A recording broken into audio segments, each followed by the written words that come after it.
Tú, hipócrita lector, con Christian Warnken. Un podcast original de Radio Pauta 100.5. Bienvenida, bienvenido, hipócritas lectores. Soy Christian Warnken y este es el podcast Tu Hipócrita Lector, que se emite por Pauta, pero también se transmite por Spotify. Lo pueden buscar, los otros capítulos, en pauta.cl. Hoy día vamos a conversar con un hipocritísima lector, pero antes que nada, siempre, al comenzar este podcast, recuerdo a los que por primera vez están entrando o escuchándolo, que el nombre del podcast se debe al poeta francés del siglo XIX, Charles Baudelaire, quien en el poema Al lector, al comienzo de Las flores del mal, después de enumerar todos los abismos del alma humana, los pecados, y entre ellos el aburrimiento, que dice que es el más letal de todos, se da media vuelta y apunta con el dedo al lector y le dice: tú no te hagas el leso. Eso es una traducción libre mía. Tú, hipócrita lector, mi semejante, mi hermano. Él es músico, un destacado músico chileno de una nueva generación de músicos. Él ha hecho cruces entre una música que tiene que ver con la tradición latinoamericana y una música más pop. Ha sido nominado al Latin Grammy. Su primer disco, su primer álbum se llamó G-Pinto y el último se llama Un Desastre. Él es Daniel Riveros, pero ustedes lo conocen como Jepe y tenemos el gusto de tenerlo aquí en Tu Hipócrita Lector. ¿Daniel te digo o te digo Jepe? A ver, usemos Daniel ahora. Usemos Daniel, sí, ¿no es cierto? Sí, pero sí. cada cierto tiempo voy a decir Jepe para que Claro, el que escuche claro. sepa con quién estoy hablando. De todas maneras. Muy bienvenido, Daniel. Un gusto de tenerte acá. Muchas gracias por la invitación. En Tu Hipócrita Lector. Tú sabes que esto es como una suerte de confesionario de lectores. Obviamente que vamos a hablar de tu música también. Uh-huh. Pero vamos a ir tratando de ir encontrando qué lugar ocupan los libros en el espacio mental y espiritual, sí, claro, de un músico. Tú naciste o viviste o pasaste una parte importante de tu infancia en la República Independiente de San Miguel, ¿no es cierto? Naciste en el año 1981. Así es, claro. Entiendo que una de las comunas más pequeñitas de Santiago. En ese tiempo tenía 21.000 habitantes aproximadamente y yo sentía también que aquel lugar, que aquella comuna era como una burbuja, ¿no? O sea, yo no tuve nunca la necesidad de salir mucho más allá de los límites de la comuna. Quizá al Persa iba bastante, pero digo que es un poquito más allá, digamos, de San Miguel, pero toda mi vida la desarrollé ahí, así que pertenezco, sin duda. Mi subconsciente pertenece ahí, mi crianza es ahí. Bueno, es un poco como algunos de los prisioneros que pasaron su infancia ahí, comparten ese mundo. ¿Qué había en San Miguel? Si tú tuvieras que recordar, ¿cuál sería la identidad de San Miguel o aquello que te marcó a ti en tu infancia? La cercanía, la proximidad para con toda la gente o sea, con la constelación entera de lo que puede ser para cada uno, la familia, los amigos, el colegio. O sea, todos mis compañeros del colegio vivían ahí, el 98% vivía ahí, a 2-3 calles de donde vivía yo. Primero yo viví en el paradero 11 y medio, la calle Yico.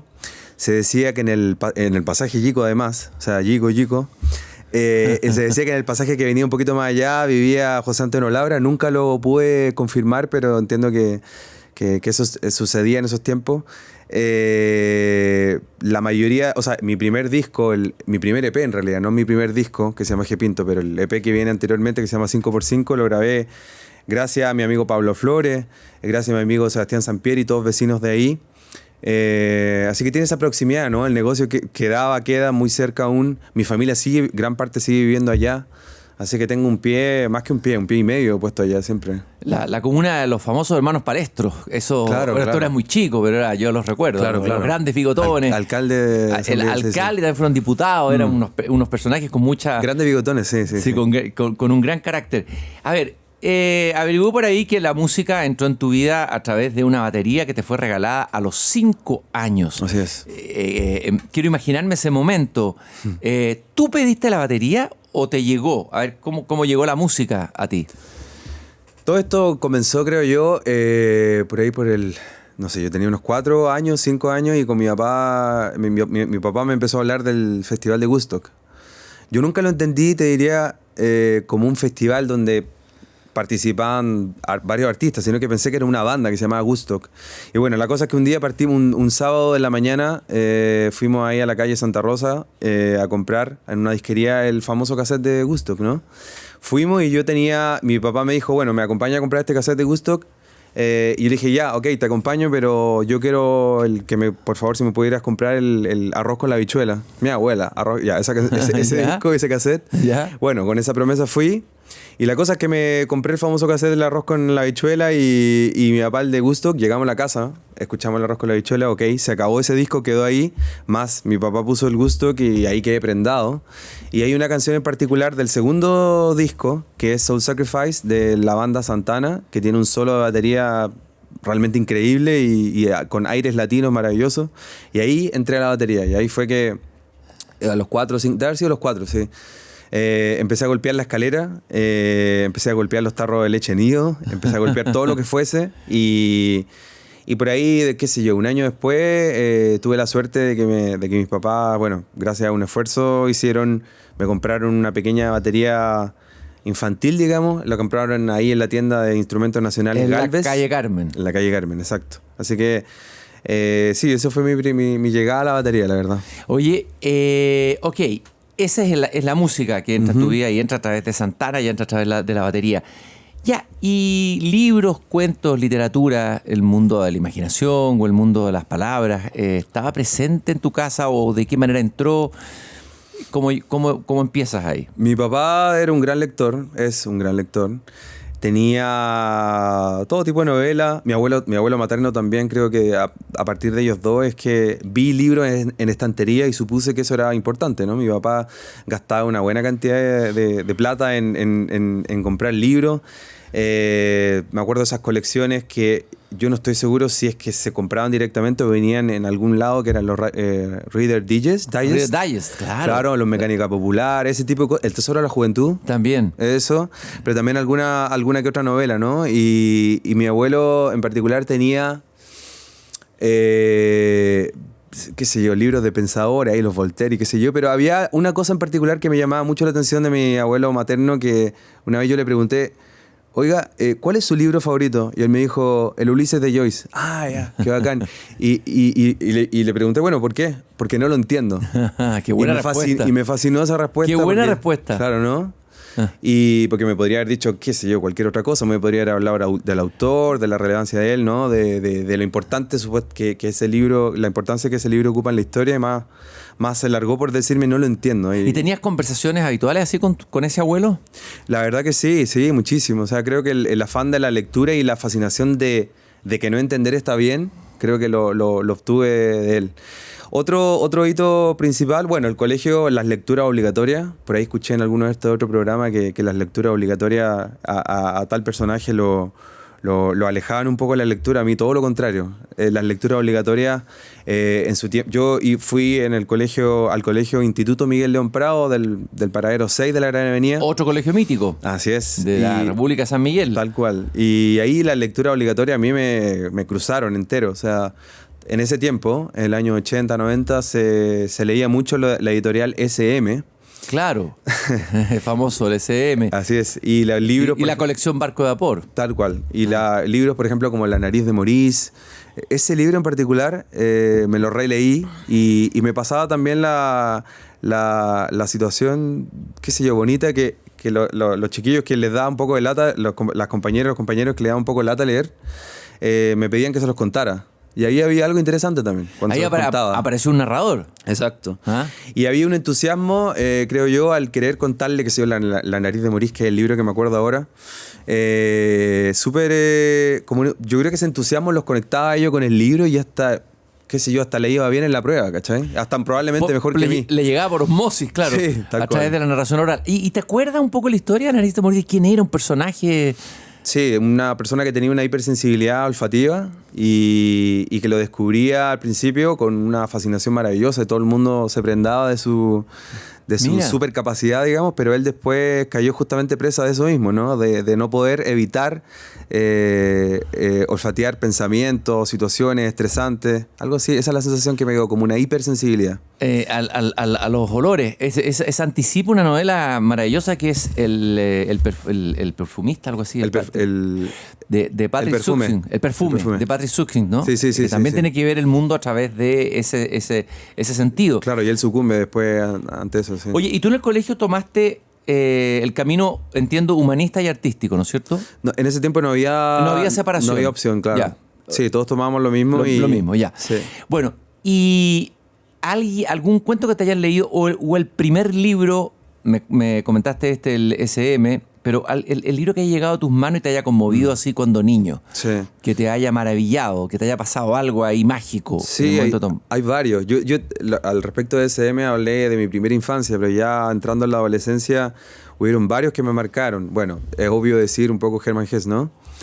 Hermann Hesse, el importante. Demian. De hecho, yo creo que de alguna manera tuve un amigo Demian. Creo que eso me ayudó muchísimo a entender mejor el libro o a sentirme aliviado, ¿no? Porque finalmente los libros comenzaron a ser un poco un refugio, ¿no? Una idea de que había unas otras dimensiones, quizás.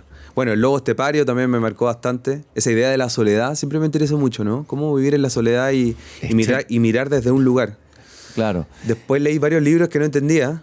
Así habló Zaratustra, cosas que agarré por ahí. Pero ya había escuchado a tu abuelo que no importaba no entender, Sí. que era una manera de entrar también. Claro, o Recuerdo, Sueño y Pensamiento de Jung, ¿no? Las memorias. Lo tuviste en tus manos joven. Mi papá lo tenía. Qué gran libro ese. Excelente. Maravilloso. Carl Jung es fantástico. Ese libro, me acuerdo que comienza cuando él dice que la vida del hombre, que él no va a contar casi ninguna anécdota de su vida porque lo más importante ocurre adentro, Sí. en el interior, los sueños, etcétera. Y que la vida del hombre es como una planta y que lo que conocemos solo lo que está afuera, pero lo importante son las raíces abajo, que es el mundo del inconsciente, ¿no es cierto? Total. Sí. Y ahí parte. Maravilloso libro. Ese libro lo intenté leer varias veces. Esa primera vez me fue como el forro y avancé, no sé, unas 80 páginas nomás. Luego lo fui tomando cada cierto tiempo y se podría decir que por lo menos lo terminé. Lo disfruté muchísimo. Pero hay un libro que de hecho lo traje, porque para mí los libros... qué bueno. La lectura, tanto la lectura misma es preciosa, pero el objeto del libro también me... O sea, tú no eres de libro digital. No, para nada, no puedo leer en la computadora y en el teléfono. Desde la otra orilla. ¡Oh! Y ese personaje, ese libro me lo mostró mi papá. Mi papá conoció a él, al autor de ese libro, que es un personaje. Cuéntanos un poco. Fotógrafo, se llama, claro. Un fotógrafo. Luis Fernando Prieto se llama. Balmaceda. ¡Uy, qué impresionante! Esto yo lo leí en mi adolescencia en algún arte y letras por ahí. Se hablaba acerca de este libro. No sé si la misma Claudia Donoso, que fue quien la editó. Bueno, lo editó LOM, pero entiendo que Claudia Donoso hizo la edición del libro. Hizo el prólogo, la edición, exacto.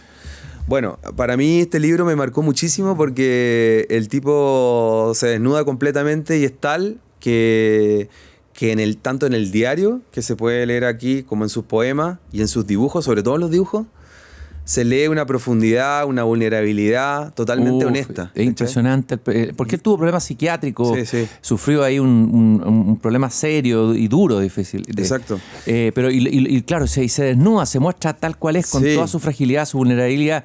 Ese libro lo tenía mi padre porque mi padre conoció a Luis Fernando Prieto. Estaba en mi casa y vi los dibujos de él, ¿no es cierto? Exacto, mira.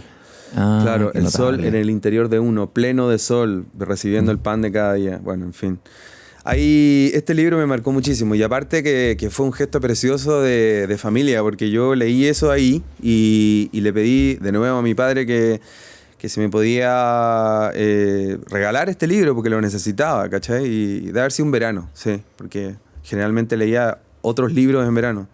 Y así fue como fuimos en ese tiempo a la Feria del Libro y lo compramos. Y lo disfruté muchísimo y la verdad que me sentí él, ¿no? Esas cosas que uno necesita en la adolescencia, sentirse reflejado en un otro. ¿Y qué es lo que encontraste tuyo en el Mira, libro? A ver, por acá dejé marcado algo que fue al azar también, ¿eh? Hoy día encontré este libro, o sea, ayer en realidad, y al azar marqué esto, que me hizo mucho sentido. Dice 3 de enero de 1995, esta es la parte que es diario, ¿no? Todos los días tenemos algo de pérdida. Tenemos que ir despojándonos. Imagínate si nos fuéramos llenando. Los físico-culturistas son como los He-Men. Son para armarlos y desarmarlos, pero no como para verlos todos los días.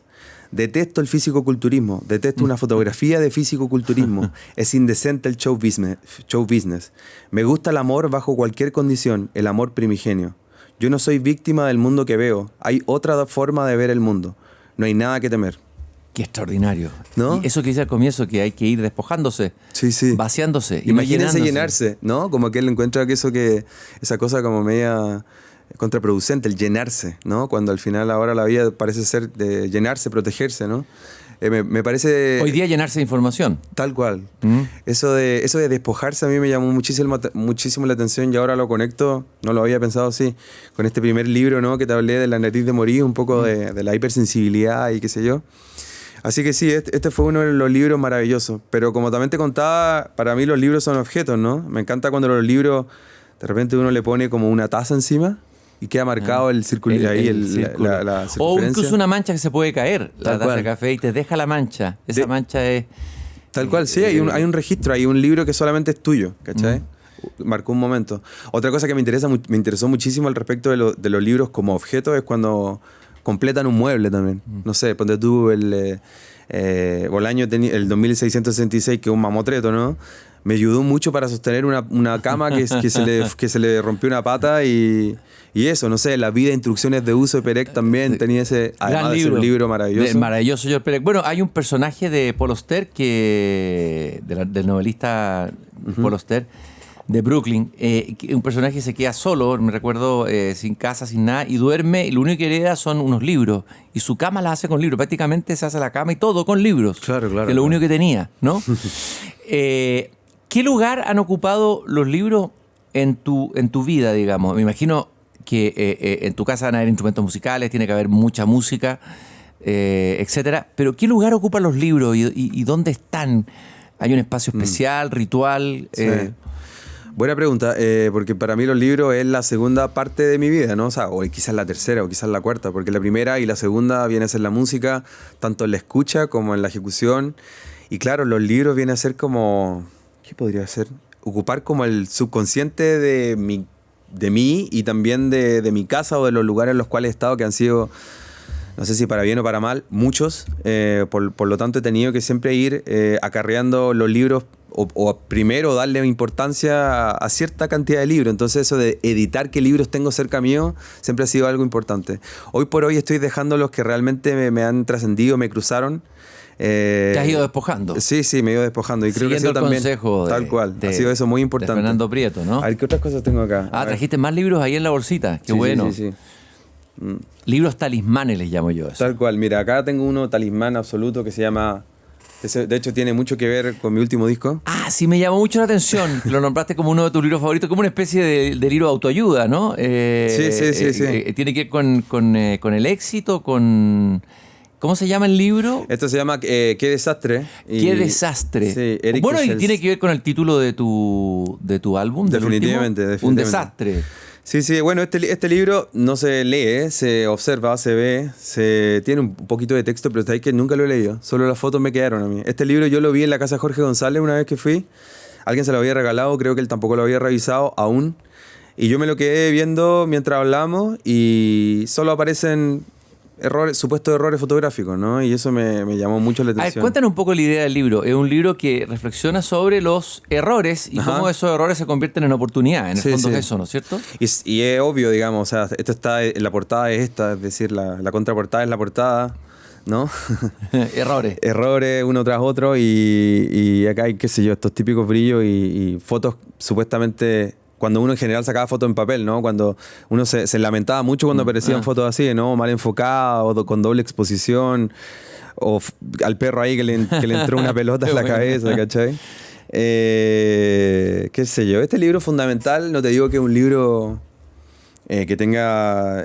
o sea, me quedé con las imágenes, me quedé con el gesto del error, ¿no? La idea del error para mí ha sido fundamental, ya que... como lo he dicho muchísimas veces, no es novedad para nadie, que yo no sé nada de música, no tengo idea ni un acorde, simplemente toco del instinto y en general invento todo, y hasta ahora llevo 10 discos y 20 años de carrera sin saber música y me fascina eso, y se generó un lenguaje. ¿Y eso no te genera inseguridad ante el gremio, ante el resto de los músicos y todo, no? No, la verdad, me gusta ese vértigo. Tienes una libertad en ese sentido. Tengo una libertad y tengo buenos compañeros que me han ayudado un poco a surcar un poco ese espacio de no saber, y la verdad que generé un lenguaje para mí, musical, que me ha ayudado bastante, la verdad. Y este álbum, Un Desastre, el del año 2024, que tiene que ver con el título de ese libro, ¿no es cierto? Hay una relación. ¿Por qué le colocaste Un Desastre? ¿Qué seña estás dando ahí sobre lo que incluye ese álbum?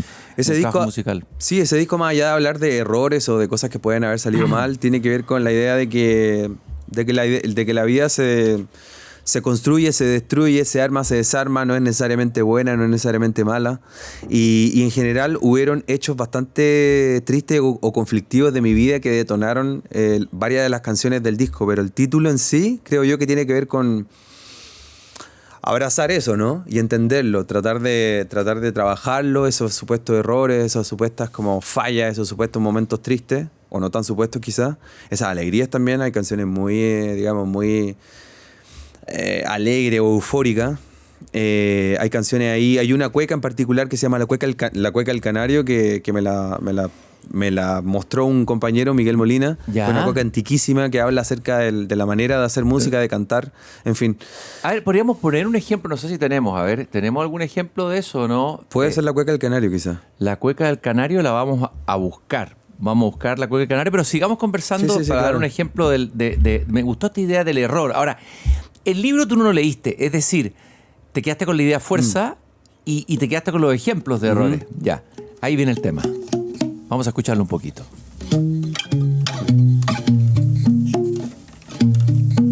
Estoy conversando con Jepe aquí en Tu Hipócrita Lector.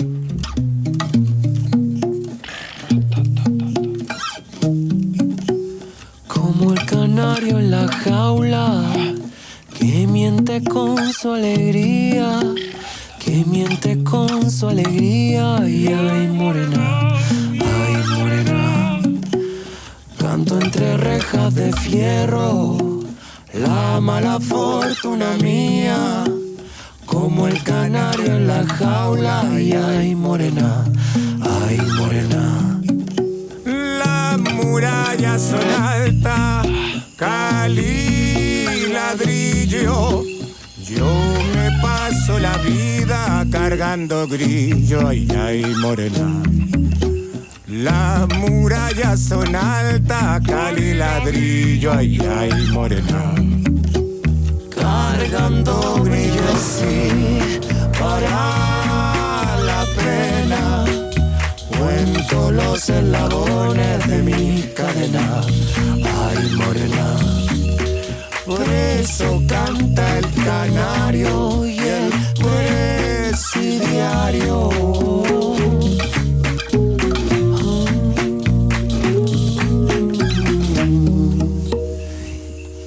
Ay, qué hermoso tema. Hay como una referencia, un guiño, un juego y una incorporación de la cueca brava, la cueca chora, ¿no es cierto? Que se mete ahí. Que esos cruces que te gusta hacer a ti en la música, ¿no? Sí, a partir de esta canción, que luego grabé en una segunda versión para la versión de lujo de este disco, que se llama Cero Drama, o sea, le agregamos un apéndice de 4 canciones al Un Desastre. Hicimos una segunda versión con un cantador flamenco que se llama Niño de Elche. Ya. También la misma cueca del Canario, pero con otra instrumentación.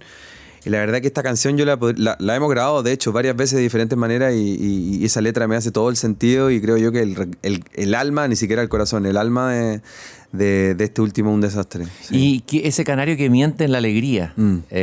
Bonita esa idea. A ver, el payaso, ¿no es cierto? Que se ríe en el circo, pero que arrastra su pena. Tal cual. El cantor el cantor finalmente es un mentiroso, sobre todo en la interpretación, porque quizás la letra te da más tiempo para pensar y poner ahí algún tipo de verdad, ¿no?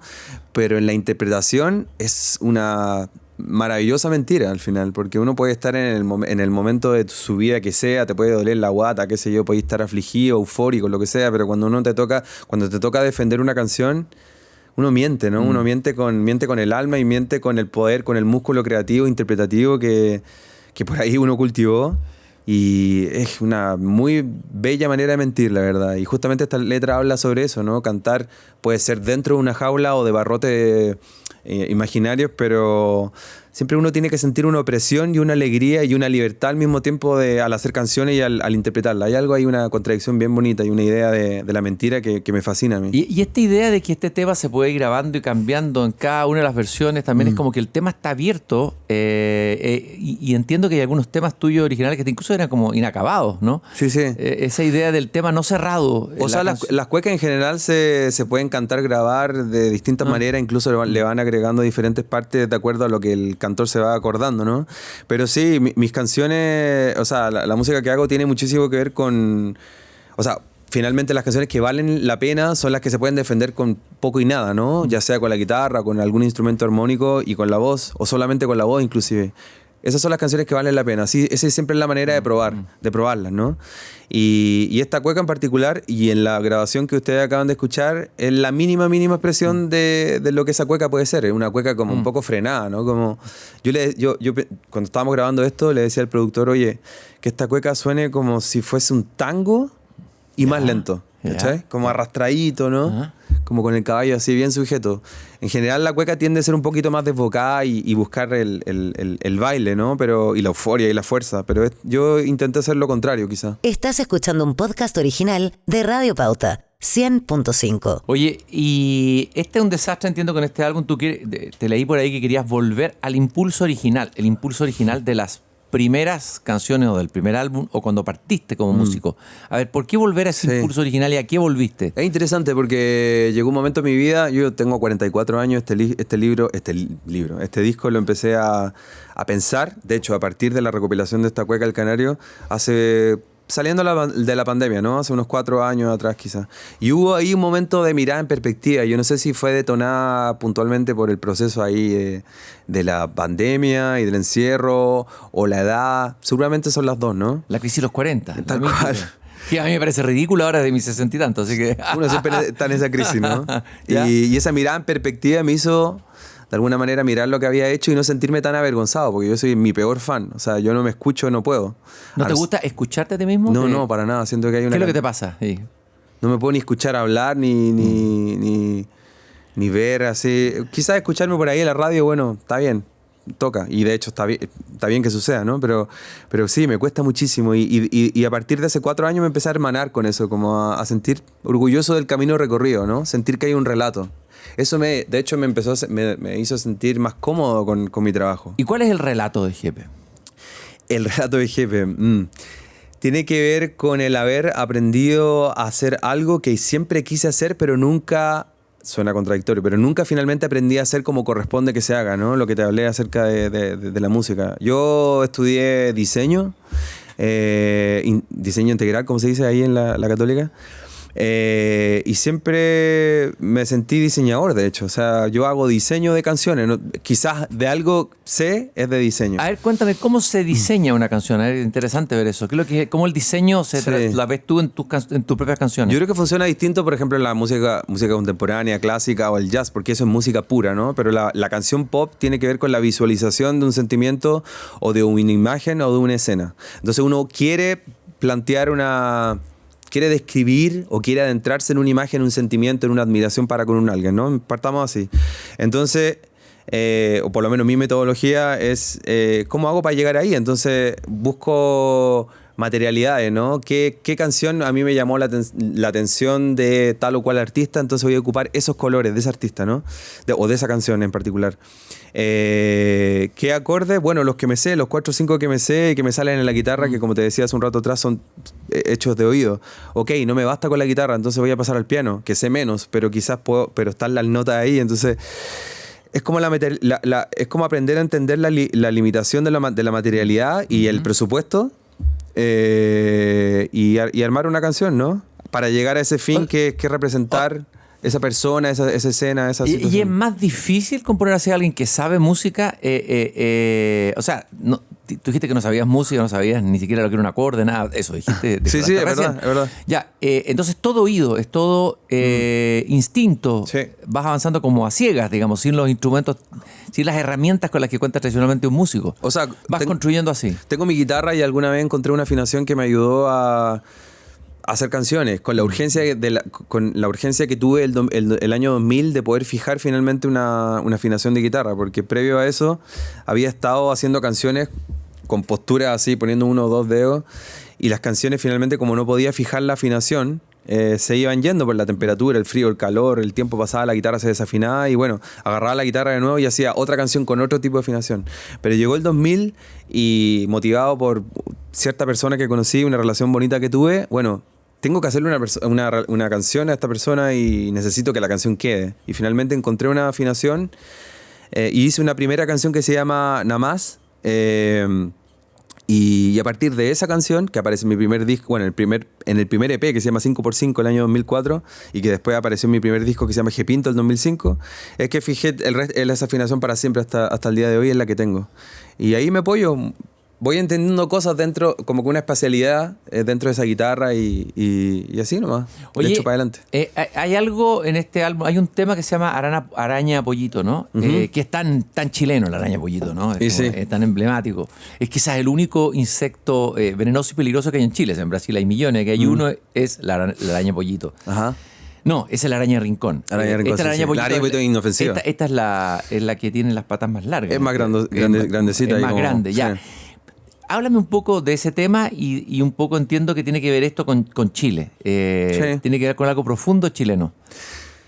Tan profundo que viene de las capas subterráneas, ¿no? Una canción que habla acerca de los movimientos telúricos que nos marcan como sociedad, como personas que estamos un poco... No sé, viene un extranjero y tiembla un poco y al tiro revienta, ¿no? Y nosotros como que estamos acostumbrados y esperamos unos minutos a que amaine el movimiento, a no ser que se ponga demasiado grave y que pase el minuto. Creo que cuando ya pasa el minuto ya uno más o menos se para, por lo menos, deja de ver tele o deja de estar haciendo lo que estaba haciendo.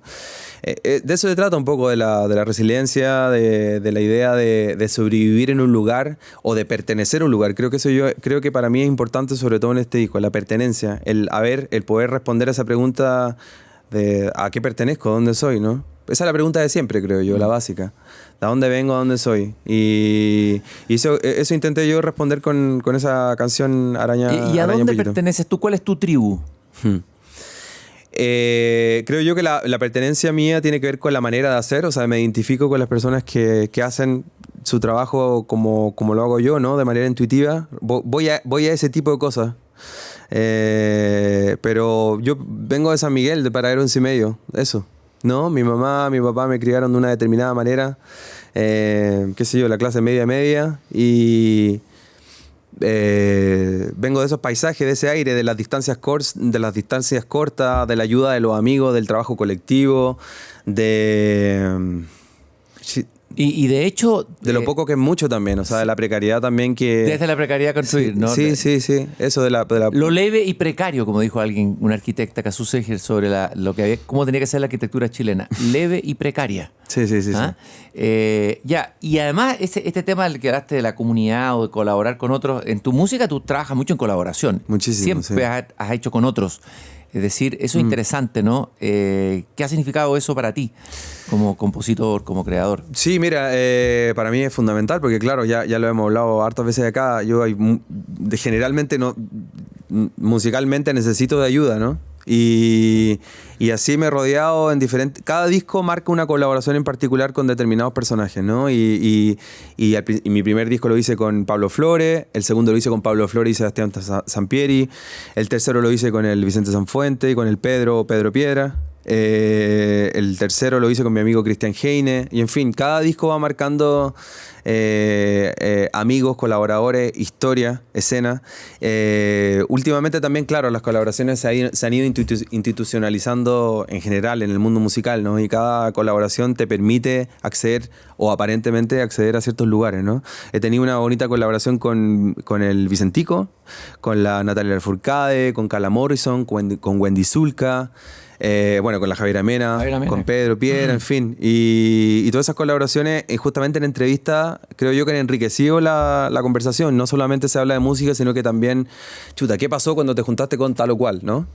¿Cómo era? ¿Cómo fue? Me encanta esa historia también, contar ese tipo de cosas. Vamos a buscar la araña Pollito, a ver si la encontramos por ahí para escucharla un poquito, para tenerla en el oído. Me gustó esta definición. La canción es como una casa que se construye, pero se puede remodelar. A propósito de lo que estábamos diciendo. Sí. Pero escuchemos La Araña Pollito. La mañana puede ser un desastre, algunos durmiendo y otros siguen en pie. Sujeta la tele, cordillera de los Andes, debajo de la tierra que se mueve otra vez. Se apaga la ampolleta tiritando los cables, se rompió un plato, el muro se triza otra vez. 1 minuto y medio, esto ya lleva un buen rato. Solo somos hojas que en otoño se las lleva el viento. Wow. Y ganaste, si es que naciste en esta tierra. Nunca avisa, difícil saber por qué. Vamos a seguir con nuestro día. Clavados al suelo, conéctate. Tranquilo en el fondo, ojalá el tiempo me alcance para cerrar los ojos antes de salir otra vez. Pensando en mañana, no encontramos en la calle. Solo somos lágrimas de ojos que caen del cielo. Y ganaste, si es que vives en esta tierra. Nunca avisa, difícil saber por qué. Y ganaste si viviste en esta tierra. Ahí hay un homenaje a algo profundo de Chile, ¿no? Sí, sí, sí. Al Chile profundo. Además describes muy bien esa sensación que tenemos todos los chilenos con los terremotos, ¿no? Sujeta la tele, cordillera de los Andes. Sí. Pero también el ganarse, me queda también ese término de cuando alguien le dice a otro, oye, gánate ahí. Gánate ¿no? ahí, Gana ese gánate. espacio. Gánate. Sí. Esta idea que te leí antes cuando empezaba, porque la canción es como una casa, tiene que ver con el diseño, ¿no? Que se construye pero se puede remodelar, ¿no? Sí. Desarrollemos un poco eso. Claro, tiene que ver también, lo hablamos un rato atrás, al respecto de que las canciones tienen que, para que trasciendan, por lo menos para que merezcan ser grabadas, para mí tienen que defenderse con lo mínimo, ¿no? Con la estructura armónica básica, es decir, tengo la guitarra o tengo, qué sé yo, un piano o el sonido que sea, y si es que resiste esa interpretación de, pongámosle simple, guitarra y voz, pero después le vamos a agregar, qué sé yo, cuerdas, sonidos por aquí y por allá, pero si se defiende es bien con una guitarra y una voz, pues lo vale, ¿no? A eso me refiero, como que esa es la estructura básica de una canción y que permite después construir el resto, ¿no? Y aquí, mira, justo me traje también uno de mis libros favoritos que habla un poco de eso, ¿no? Vamos a volver a los libros. Sí. Y eso me llama mucho la atención, que escogiste un libro, José Donoso, quizás de los menos leídos, pero interesante, tiene que ver con su historia, su familia. Y tiene que ver con la casa, sí. Y tiene que ver con la casa, ¿no es cierto? Preséntalo, el libro. Sí. Se llama Conjeturas sobre la memoria de mi tribu. Sí. Él, a partir de una fotografía de su familia, construye historia, y donde no hay una verdad ahí, donde él finalmente nadie le informó al respecto de qué hecho en particular había sucedido entre tal personaje y otro, él, digamos, entre comillas o no tan en comillas, lo inventa, ¿no? Hace conjeturas. Tal cual, exacto. Qué Qué interesante ese ejercicio, de agarrar fotos de la historia. Siempre las familias tienen secretos o cosas que no se han contado. Sí. Y uno puede ir abriendo ahí, imaginando esa historia. Yo creo que inclusive más allá de ver la colección de discos de alguien o los libros que alguien tiene, me interesan más las fotos que tiene o las que no tiene puestas en una casa cuando llego ahí, ¿no? Si pone fotos de su familia, ok, es alguien, ¿no? Hogareño. ¿Y tú qué fotos pones o qué fotos pones? Buena pregunta. Ahora he puesto un altar ahí bien importante donde tengo una fotito de mi hijastro, tengo una fotito de mi pareja, yo con mi pareja ahí, parte de regalos que me han hecho en algunos conciertos, en fin. Pero bueno, tu abuelo debería estar ahí, ¿no? Es verdad, pero tengo... El que te enseñó... En mi estudio tengo el índice, o sea, el Excel, entre comillas, de donde él puso todos los libros que tenía, lo escribió, ¿no? En una hojita, y lo tengo enmarcado ahí. Bueno. Y volvamos al libro de Donoso. ¿Qué te gusta la pluma de Donoso? ¿Te gusta cómo escribe? Me gusta muchísimo, sí. ¿Ya? A José Donoso llegué por el documental de Carlos Flores, Pepe Donoso, ¿no? Sí, pues famoso. Donde Carlos José Donoso estaba hablando ahí en la cámara y atrás hablaba sobre el patio, sobre la señora que trabajaba en su casa. Y lo mágico que era ya solamente eso, su patio, la señora que estaba ahí, la muralla, la relación con la madre, ¿no? El obsceno pájaro de la noche que tiene esa laberinto. Qué novela tremenda esa. Claro. Sobre Chile. Ahí sí Exacto. que tienes una novela con una metáfora sobre Chile, el imbunche. Exacto. Y la relación ¿Esa de te la... gustó esa novela? Me encantó. La relación que las abuelas tienen con la idea de que le están robando todo. Sí. Esa idea muy concreta, muy real también. O sea, le sucedió a mi abuela también de que pensaba que le robaban los palillos de tejer, ¿no? Esa idea de la oscuridad chilena, creo yo que José Donoso la tiene profundamente, ¿no? Y de hecho su hija... Él se mete en la oscuridad chilena. Tal Él cual. entra en la oscuridad chilena. Y Sí. su hija también le tiró ahí... Y los diarios de la hija son El correr tupido velo es una cosa, Es ¿no? muy brutal ese libro, muy doloroso. doloroso. Muy dolorosa la historia de ella también. Muy doloroso todo, la verdad. Siendo un genio, no solo un genio, yo creo que es uno de los grandes del Sí, boom y que sin duda. injustamente quedó como en segundo lugar en fila frente a García Márquez. Yo creo que él es uno de los grandes. Sí, Yo sí, era sí. fanático de Donoso, me lo leí todo cuando joven. Me encanta José Donoso. Y ese Sí. libro es muy interesante, ¿eh? Y yo partí donde mueren los elefantes, ¿no? Donde mueren los Entiendo elefantes. que fue su último Sí, es el libro. último libro. Ahí partí, no sé por qué, no sé si me gustó mucho ese libro. Después lo leí de vuelta y ya lo entendí más y lo disfruté más. Esas novelas que pasan como en la universidad, en ese tiempo en que lo leía yo me parecía como no tan interesante, pero después leí Stoner y ahí... que fue otra de Sí, John Williams, John Williams. y llegué ahí a fascinarme justamente por la idea misma de la universidad. Del mundo universitario. Pero bueno, volvamos al libro. Vamos, léete un fragmento para tener la sensación del libro. Vamos y a ver. si los hipócritas lectores que nos están escuchando se entusiasman y lo buscan y lo leen y quieren hacer conjeturas A ver. sobre la propia memoria de su propia tribu. Poco podía adivinar entonces que muchos años más tarde las circunstancias me arrastrarían a vivir a un par de kilómetros de Gandesa, en lugar de esa mítica primera línea de fuego, en uno de los paisajes más conmovedores que conozco y cuya imagen todavía hiere mi recuerdo. Colinas con un desfile de densos cipreses negros ordenados hasta la cima coronada por una ermita románica. Todo rodeado por un país de viejos olivos canosos que tienden a desaparecer porque son poco comerciales y en primavera, bajo sus ramas de plata, con una feroz floración, vivaz y autónoma, un manto de amapolas rojas como la sangre cubre toda la distancia visible. En fin, a ver, hay una descripción aquí de algo en España, ¿no? Sí. En fin, pero ¿sabes qué? A mí lo que me llama más la atención de este libro es el principio y el final, en el sentido de que él, al describir a su familia, comienza a hablar de la arquitectura de su casa en Talca. Entonces habla acerca de lo que ocupa, que eran estas casas coloniales, ¿no? Que tenían una Con distribución corredores con un patio interior patio central. interior, claro. Esa idea de la distribución del espacio y que hacia el final está la servidumbre y al principio están, digamos, los titulares de la casa, por llamarlo así. Habla de una oscuridad también, ¿no? Hay unas personas que están más cerca de la luz y otras que están más cerca de la oscuridad. Eso creo yo que para mí en José Donoso es fascinante y el obsceno pájaro de la noche lo tiene. Este libro también lo describe y lo inventa también acerca de su tía abuela, ¿no? Que se fue a un convento, no se sabe por qué razón. Creo que fue una especie de castigo, ya no me acuerdo bien. Una especie de Claro, castigo. la familia Donoso, desde la rancia aristocracia chilena, desde de lo profundo de esa élite.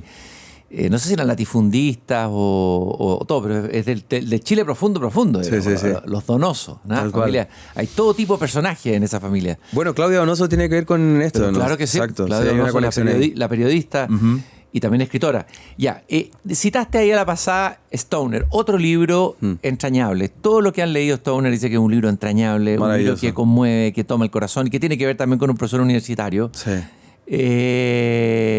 Voy a leer una cita cortita de Stoner. Al cabo de un mes, él supo que su matrimonio era un fracaso. Al cabo de unos años, abandonó toda esperanza en que fuera a mejorar. Aprendió a callarse y dejó de imponerle su amor. Tremendo. Cuéntanos un poco la historia de Sí. Stoner y qué te pasó a ti con ese libro. Sí, hay una empatía profunda con William, ¿no? Y siento que...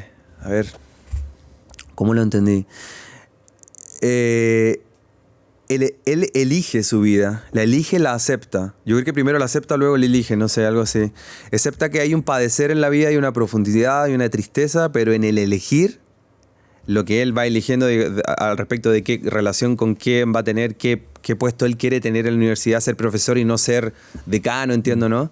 Qué relación él quiere tener con su mujer. En el elegir está la victoria, creo yo, ¿cachai? Como que no es una persona que irrumpe y genera victoria atravesando dimensiones. Él elige una dimensión, un lugar para existir, y esa es su gran victoria, ¿no? Él muere en su casa. Esa muerte es victoriosa, total, es una alegría. Claro, no es un ganador, no es un winner. ¿Ah? Tal cual. Lo contrario del winner. ¿Ah? Eso, y lo describe de una manera tan profunda, tan poética, tan bonita, que realmente surfé ese libro, como que te arropa, siento yo ese libro, ¿no? Yo no sé si es que me siento él o qué, pero bueno. Eso te iba a decir, te da alguna manera, no sé si una ética o una estética, una manera de vivir, ¿no es cierto?, con la que te sientes tú identificado. El anti-winner me fascina. Claro. Y ese libro lo tiene profundamente, ¿no? Yo antes pensaba que ese anti-winner estaba en la persona que podía observar y que tenía el poder de observar, pero esta persona tiene el poder de elegir también, además de observar. Eso me encantó de Stoner. Tiene, no sé, una cosa muy heroica. Y él le enseña literatura. O sea, lo que es la literatura, la manera como él la muestra, es muy bella. Sí, sí. La manera en que describe a sus padres, que son unos granjeros, ¿no? Como de un hacer muy limitado. Pero encuentro una poesía ahí, en la descripción, o en la manera, o en el amor que él tiene. No sé si en amor directamente, porque admiración no la hay, pero una manera de describir a sus padres que me parece realmente hermosa y eso de aceptar es elegir, y ahí finalmente está la victoria, como que eso es lo que desprendo de que puede sonar como que se conformó, pero es otra cosa. No es el conformista que se conformó y se resignó, digamos. Sí. No es resignación. El que se conforma no vive. Claro. El que elige y acepta vive. Y yo creo que eso es lo que este libro tiene, y por eso que creo yo que hay una descripción que es como un libro que describe también, ¿no? Y que va pasando... Va generando una historia lineal que no estoy tan acostumbrado a leer, ¿no? Donde te dice, esta persona nació en tal familia, sus padres son así, luego a tal edad lo mandaron a estudiar agronomía, terminó estudiando literatura, se convirtió en profesor de eso, se fascinó con eso, pero al mismo tiempo hay como una templanza, y hay un tiempo que me agrada muchísimo y que me genera como una... No sé, me arropa esa manera de escribir este señor no sé. Bueno, quienes nos están escuchando, esta declaración que está haciendo aquí Jepe, nuestro músico, sobre el libro, les han escuchado mucha gente que ha leído el libro. Nadie que haya leído este libro no se ha conmovido y no ha sentido esa sensación de cobijo que tú dices. Para que lo busquen, Hipócritas Lectores, John William Stoner es una estupenda novela, por ejemplo, para las vacaciones. Absolutamente. Es maravillosa. Hablaste de la poesía que había en el libro. Tú eres letrista, tienes que componer y tienes que leer letras. ¿La poesía te ha interesado alguna vez? ¿Ha tenido algún papel en lo tuyo? ¿Aparecen los poetas o no? No, nada cero. Con la poesía. Ya. Siento que los libros... Yo soy más me gustan más las cosas que tienen un tiempo largo, ¿no? Es como, por ejemplo... Por decirte, como que la carrera de velocidad me importa menos que las carreras de resistencia. Es como eso. Las novelas a mí me gustan, los cuentos siento que son muy cortos, ¿cachai? Porque pueden haber libros de cuentos de un autor, no sé, a ver. María Enrique, ¿no? Que tiene estos cuentos de terror. Me encantaron los cuentos, pero no me gusta no acordarme, ¿cachai? Claro. Porque son muy cortos a veces. Entonces, las novelas es una historia larga que te queda un montón de tiempo y si es buena, si permeó, bueno, no se te olvida. Ya. ¿Alguna de las novelas emblemáticas, esa emblemática en que has podido meterte en el mundo de alguien, así como te metiste en el mundo de Stoner, en la vida de Stoner, o en la vida de José Donoso, o del que habla, el narrador que habla ahí? Sí. ¿Qué novela así crucial, fundamental para ti? Las vías de instrucciones de uso. Ya, de George Perec. Háblanos un poquito de George Perec. La descripción microscópica de las cosas, el macro y el micro. Eso es muy interesante, ¿no? Porque ahí... Ese libro, sin duda, podéis ponerlo como falta de pata de sillón y de cama. Eso en el sentido real y sentido metafórico también. Creo que es un libro que habla sobre... Suena redundante esto y medio fome, pero habla sobre todo, ¿no? Sobre todo, y en el todo hace un zoom profundo en hacia cada lo pequeño, hacia el objeto. Está el puzzle que se arma y luego se desarma, ¿no? ¿Tiene que ver también con tus canciones esto?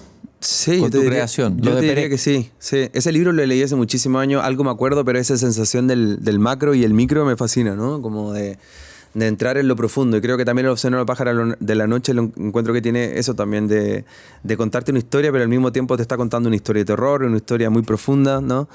Eso. ¿Qué otra novela? Creo yo que El Reino de Carrere. Tuve la suerte de conocerlo y de entrevistarlo a Emmanuel Carrer. Estuvo en Santiago en una charla que dio aquí en la Ciudad de las Palabras, en la Católica. En la universidad donde tú estudiaste, ahí en lo Contador. Tal cual. Emmanuel Carrer, El Reino. Eso es un libro que es difícil catalogarlo en un género, ¿no es cierto? Porque es como como todo lo de Carrer. Se cruza la ficción, la autobiografía. Confesional, ¿no? Sí. Confesional, pero va más allá de lo puramente confesional.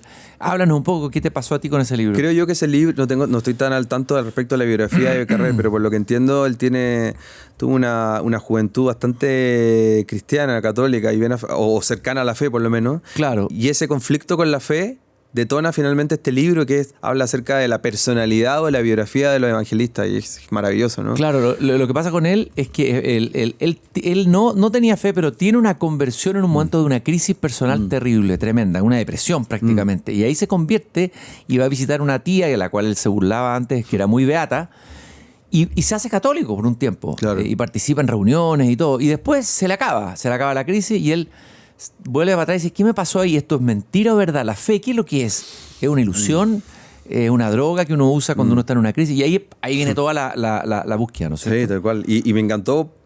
Yo estuve, en mi colegio era, de católico, cristiano, marianista, puntualmente. Y sí, los evangelios eran instituciones, no eran personas, ¿no? Eran edificios que escribieron un libro, por ponerlo de alguna manera, y que esta persona, y que Carrer le pusiera personalidad, biografía, temperamento a San Pablo, a San Juan, a Claro, porque él hace casi como un documental, va a la búsqueda del origen del cristianismo, ese encuentro primero entre Pablo y Lucas. Sí, tal cual. Y te lo hace sentir como real, les da humanidad, ¿no es cierto? A estos personajes que uno leía, y tiene, porque los evangelios son muy, muy económicos en la información que dan.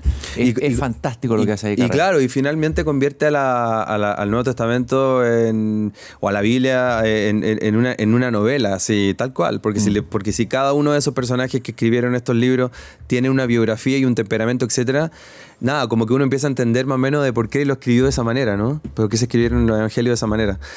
Me fascina eso. Creo que el libro Yoga también de Carrer tiene eso, ¿no? Sí, como también. Habla acerca de la fe y Ahora, tema. a mí me gusta más El Reino. Sí, sin duda. Lo encuentro más potente, más arriesgado, muy interesante esa búsqueda que él hace ahí. Sí, dale. Y lo que me encanta también de Carrer y que me gusta también, y que creo yo que ese puede ser el autor que me ha ayudado mucho a componer directamente, que es como la mezcla de cosas urgentes. Siento yo que él tiene una urgencia de escribir tal que va hablando acerca de un hecho histórico y mete algo personal, y lo personal se empieza a alargar por página y eso mismo haces tú en tu creación de tus músicas. Mezclar y con urgencia. Creo yo que la urgencia, que tendrá que ver con mi personalidad un poco como ansiosa, hace que obliga a la mezcla, ¿no? Y obliga, antes de aprender a hacer música, quiero hacer música como sea, no tengo tiempo de aprenderla. ¿Y alguno de tus temas así emblemáticos donde se note eso fuertemente, donde tú lo veas eso? La canción más conocida, en términos así, como si uno va a las plataformas y ve la canción que la gente más ha escuchado mía, es Hablar de ti, que es básicamente un estornudo de letra, ¿no? Es como... Me gustan tus ojos azules, me encanta tu pelo, que es como una nube que ha llovido tanto que no tiene nada más que contar. Bueno, es como un derrame, ¿no? No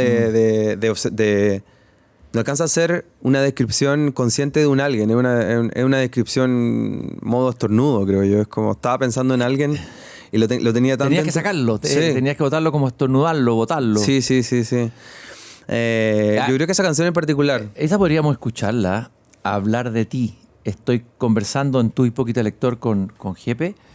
Ahí está. Ojos azules, me encanta tu pelo, que es como una nube que ha llovido tanto que no tiene nada más que ocultar.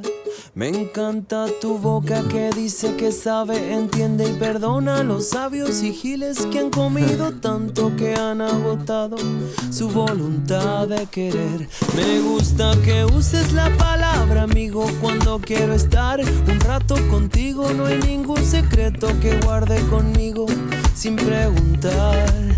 Me encanta sentir así tu respiro abriéndose paso en invierno tan frío. En un mundo gigante, cambiante y jodido es bueno sentirse así.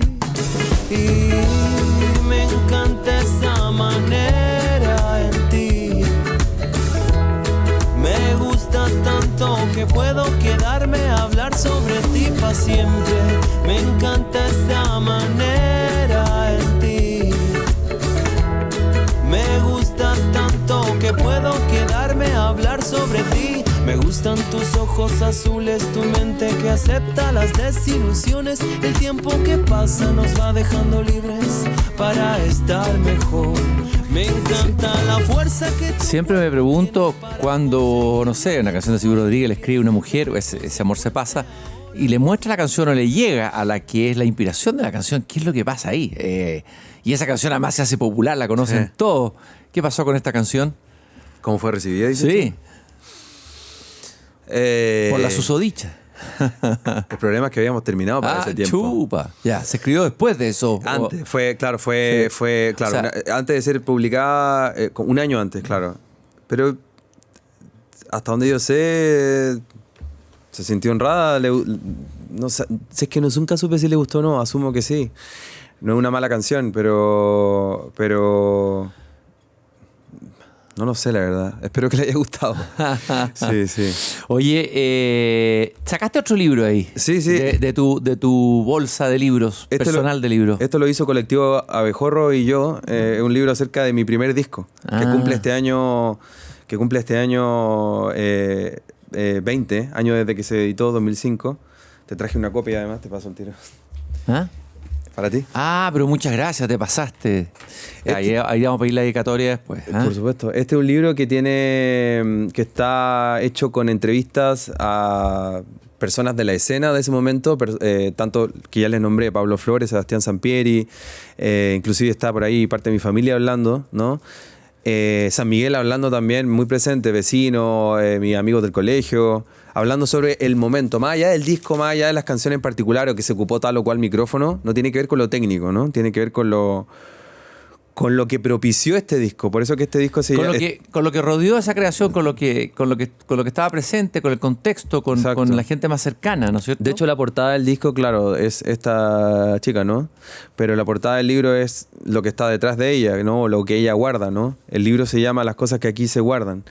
Y eso, creo yo que es un libro que habla de una escena, y eso creo yo es lo más valioso, más allá de hablar puntualmente de un disco, habla sobre una escena, sobre las cosas, sobre cómo las cosas se hacían hace 20 o un poquito más atrás, 20, 25 años atrás. También están las letras, hay una ilustración que hice de cada canción del disco, ¿no? Sí, como que lo bonito que esto tiene para mí es que es un disco que hice sin saber casi nada, ¿no? Sin ni siquiera conocerme a mí como cantautor y compositor. ¿Y qué te pasó al volver sobre ese disco y sobre ti mismo en ese momento, 20 años después? Sí. Aunque el tango diga que 20 años no es nada, 20 años es bastante, ¿no? Y pasaron hartas cosas en estos 20 años, ¿no? Podría haber sacado 2 discos y claro, ahí quizás no hubiese pasado tanto, pero he sacado 10 discos en estos 20 años y la verdad que sí, aprendí un oficio, creo yo que eso es lo principal, aprendí a hacer canciones o finalmente lo más importante es que generé un relato, ¿no? Una voz en la cual me reconozco, una manera de hacer, una manera de escribir, la cual reconozco, me siento orgulloso y de alguna manera descanso en eso y sigo construyendo hacia un futuro a partir de ahí. ¿Y no te dan ganas de arriesgarte y salirte de esa seguridad y explorar en qué estás? Sin duda. De hecho, ahí converso con el diseño, porque el diseño tiene que ver con cuando algo es una novedad o un aporte, tiene que ser 60% reconocible, 40% novedad, ¿no? Eso es algo que por ahí me dijeron en diseño. Siento yo que también los discos para mí tienen que... Cuando yo hago un disco es porque necesito decir algo nuevo, ¿no? O tengo un sonido nuevo, un concepto nuevo que con urgencia quiero hacer. También tengo la sensación de que cada disco es como ahora sí lo voy a hacer bien. Creo yo que esa es la sensación, como de que siempre fuese el mismo disco que ahora sí lo voy a grabar como corresponde. Fíjate que yo encontrando con un elemento, no sé, voy uniendo los hilos de tus libros. Está el diario... ¿Cómo se llama el libro? Desde la otra orilla. Diario de artista. Diario de artista, que es como un diario en que recoge distintos elementos, dibujos, fragmentos de vida. Las conjeturas sobre la propia tribu, las fotos de la familia y indagando. El libro de Stoner, pero ahí entras también en un contexto, en una vida. Y el diario de Raúl Ruiz, entiendo que es uno de tus libros, o ha sido un libro que te ha interesado. Sí, muchísimo. Que es un poco lo mismo. Conocer al Raúl Ruiz que colocando las cosas que se guardan adentro, ¿no? Le da la importancia a lo que come y a lo que piensa. Eso me encanta. Le pone a la misma altura. Platos de comida, comí esto. Hoy bajé, comí tal cosa, leí el diario, en el diario leí tal cosa, y después habla acerca de una junta que tuvo acerca de una película y se manda un pensamiento, o sea, una descripción acerca de la película y la problemática de la película, pero me encanta que ponga a la misma altura o le dé la misma importancia, o ponga por lo menos en la misma página, en la misma descripción, el sabor de un pastelito y la idea de una película, ¿no? Eso me encanta. Siento que también es muy chileno, ¿no? Porque somos de la guata también, somos del comer y somos del instinto. Somos también por ahí Raúl Ruiz, no en este diario, pero por ahí dijo que la bandera chilena le parecía que era como un caballo. Eso también me encantó, ¿no? La idea como de... Siempre las observaciones de Raúl Ruiz sobre Chile son muy iluminadoras. Es un gran observador de la realidad. Sí. No solamente un gran cineasta. ¿Y qué te gusta a ti del... No sé, Raúl Ruiz, ¿llegaste por el diario por casualidad o llegaste por Raúl Ruiz porque te interesaba la figura de Raúl Ruiz?